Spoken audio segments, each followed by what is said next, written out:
Hello Capsuleer, my name is Gildy and welcome to EVE Online.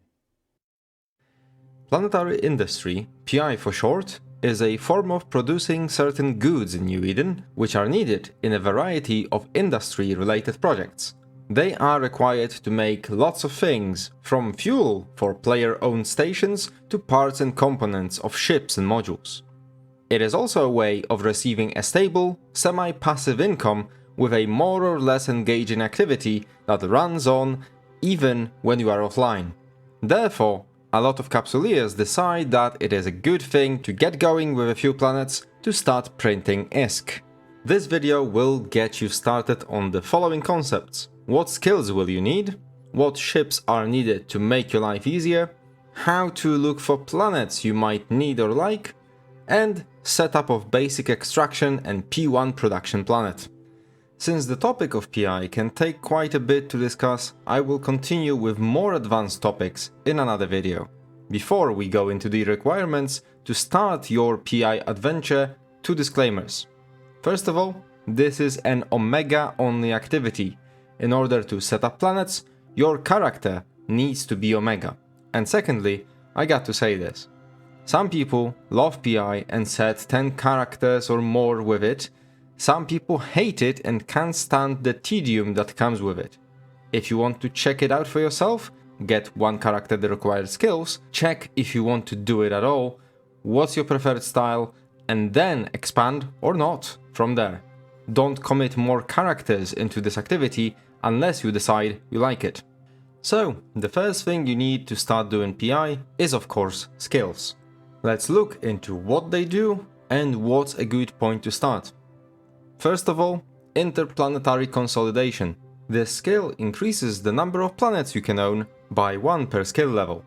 I recommend training it to 4 at first, then following to 5 whenever you have time in your queue. With skill 4, you have 5 planets, which allows for pretty good setups, including lower-end P3 materials, but more on that in a later video.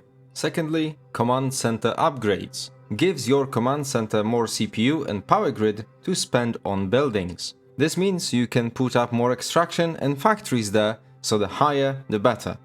Level 4 is a decent start, but getting it to 5 as soon as possible is a good thing to do. Next are planetology and advanced planetology. Those skills make resource caches show up in greater detail, making your placement of raw resource harvesters more precise. Getting the first skill to around 4, then training the advanced to maybe 3 is a good start. Then we have remote sensing. This skill allows you to check planet details without getting into the system with them. Having it around level 3 should be fine, as you can manage already established planets from wherever in space, and this skill only affects you being able to view the resource caches in planets where you don't have a colony yet. And lastly, there is customs code expertise. This skill affects lowering of the NPC tax on player-owned customs offices. This skill is quite important to maximizing your profits, so do get it to 5 as soon as you get the above skills set up, so you can start your production first and then work on lowering those taxes. You can to a certain point mix and match those skills, but if you want to start properly and get some good ISK right at the start, you will need to get those to recommended levels, otherwise the ISK you will get will be really underwhelming. Next step is to get a ship. Depending on the area of space you want to set up your PI in, you will need to adjust your fit. The best 2 ships to use currently are: for completely dirt cheap setup, Epithal. This specialized Galenta ship has a command center hold in order to let you move those items, which act as seeds to your industry on a planet, but also have a specialized planetary commodities hold of 45,000 cubic meters, which is used to extract PI materials out of planets, and Epithal gets a 10% capacity boost to the PI hold per skill level in Galenta Hauler. Another, more expensive option is to use the newly introduced Upwell haulers.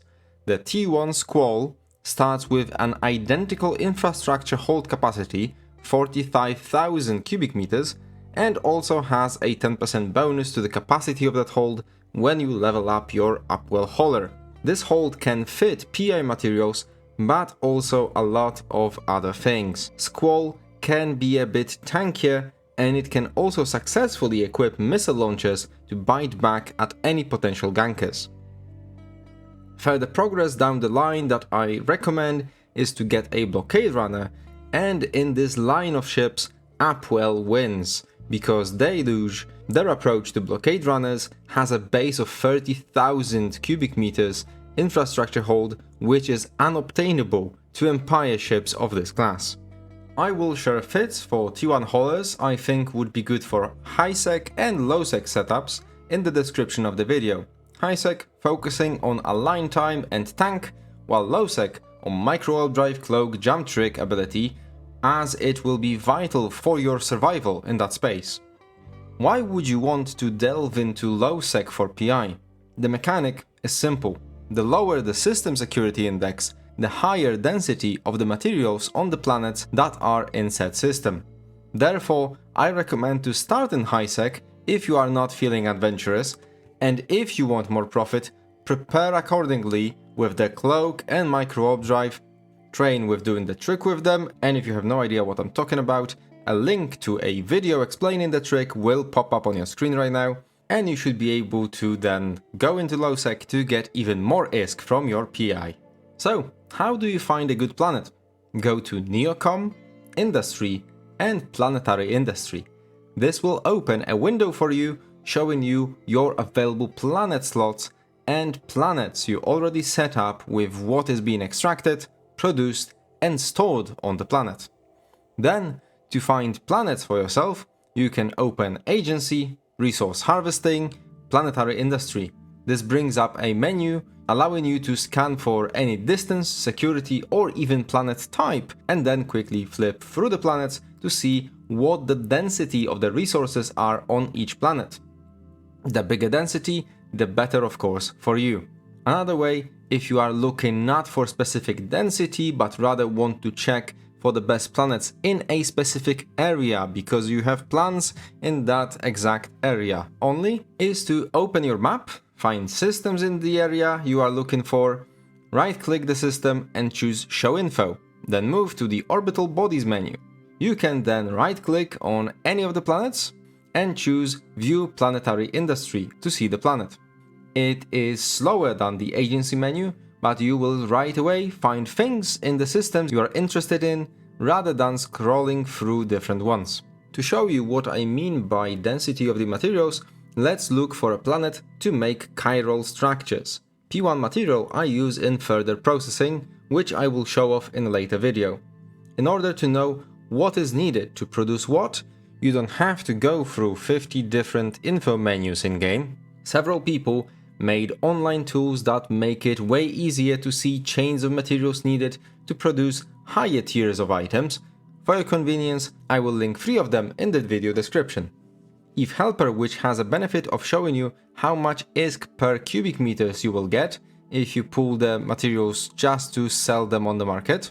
Next, Alice's PI scheme, which I started on and learned the ropes of PI. It has a simple layout.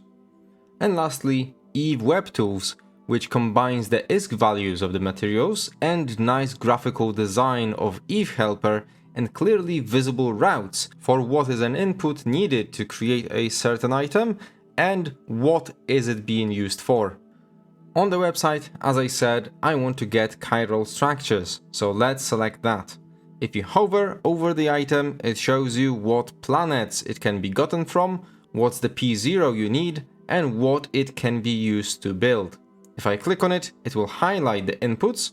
For higher level materials, you can select to highlight the inputs or outputs of a certain material. So, as we can see here, I will need either a lava or a plasma planet where non-CS crystals are available. I myself want to set up in low-sec to increase the output a little, but the setup is exactly the same for all systems in different securities. If I get into Agency, I will only be able to see systems that are within range. Some of them, as you can see here, are not within range, so they will not show me the data on this page. However, if you right-click the planet and then select View Planetary Industry, you will see the densities regardless of how far you are from the system. I have already chosen a system for myself before, and it is Hasama, which is a low-sec system with the highest density of the non-CS crystals on one of the planets over there. I could go further and look for better planets, but I do try to balance the range I have to jump around to get the materials and the density I get. Once I get the planet I want, I need to get a command center for that planet type. This time it is a lava command center. They can be fairly cheaply obtained from NPC orders or from a bigger trade hub such as Jita. Once you have your command center in your ship, fly to the system where the planet you chose is. If you are in low sec, make a safe spot, warp to it and cloak up. If you are in high sec, just warp to a station and sit in space, as no one will really bother you. Find the planet you chose previously, right click it and bring up Planetary Industry menu and build your command center. Drop it wherever you want on the planet, as it does not have to be connected in any way to the rest of your infrastructure. The only role of the command center is to provide the power grid and the CPU to the colony. In theory, you could use it to launch items from your colony, omitting the player-owned customs offices in that way. However, the volume of items you can launch is so low that it does not really make sense because of how tedious it is. As soon as you drop it, hit submit and then go back to your HQ, because you do not have to be in the system in order to finish your colony setup. Once you dock up safely, reopen your planet, click on the command center menu and make sure to upgrade it. That way, you provide your colony as much resources to build as possible, because every building will drain some CPU and power grid from it. Hit submit to make those upgrades a reality, and do save often, because sometimes you might run into an issue, some error message pops up and you will have to cancel and start again. So, before we start dropping buildings left, right and center, let's check out where to drop them. Click on the scan tab and choose materials you need to find. In my case, those are the non-CS crystals. As you can see, the planet suddenly changed colors. Don't worry, this is not a disease, this is just showing you the material density for the material you just chose. The bar just below the scan tab can be used to adjust it to show you hotspots, which are the places where you want to be to get maximum extraction. You can adjust both sides of the spectrum to get a good reading. I usually first adjust the top of the spectrum so that it just shows me some white spots around the red areas, and keep tweaking till there is maybe 1 or 2 white spots left. That means that those are the best areas to get extracting. This will change with time, as you extracting does make those materials move on the planet, so they never run out, but they will move around, forcing you to adjust. Now you can get back to the building tab, find your P0 material spot and select your lava extractor control unit. This bad boy can attach 10 extractors to itself, which you can move around and suck up all these materials. The circle you can see on the screen when you are placing it shows you the range in which you will be able to move those extractors around, so make sure you cover as much of the white and red areas as possible. Hit submit, then open the extractor and go into Install Extractor Program tab. You can click on the spots here to install extractors and start moving them around. Don't overlap those, as that lowers their efficiency. Then, on the right side of the menu, choose the material you want to extract to see the scan you prepared before, set your extraction cycle time and hit Start Extraction. I myself usually set the extraction for 24-hour cycles and reset them every day to then pick up the materials up once every 4 to 5 days. The shorter the cycle, the higher the yield you will get. One 48-hour cycle will get less than 2 24-hour cycles, so adjust it to your liking and get it extracting. Next, you need a way to store and get your materials out of the planet. This is where Launchpad comes in. I don't really use storage facilities because CCP cut the volume of PA materials in half a few months back, so you really can stockpile a ton of it in a single launchpad. Drop it next to the extractor control unit and keep it as tight as possible because you need to connect those, and each connection eats a little bit of your available resources. To make connections, you can click any of the buildings while holding Control on your keyboard, then connect the two together. Make sure to keep submitting changes often, as I said before, because one mistake that prevents you from saving can be quite frustrating. Next step is to create a route, so your raw P0 materials get automatically routed without you having to do anything. Open the extractor control unit, go to Products tab and double-click your material. Then double-click on the destination, which should be your launchpad. This way, all the extracted materials every 15 minutes will get pushed right there for processing. If you click on the controller again, you can see what's the cycles you will be getting, and you should adjust the amount of factories to have that or a little bit higher demand of the raw materials to not clog your launchpad with unprocessed P0 materials. Lastly, in my example here, I want chiral structures. To get those, we need basic industry facilities to turn those raw P0 materials into P1. Drop a few of those around the launchpad and connect them all either to the launchpad or to the closest factory to make sure the connections are short.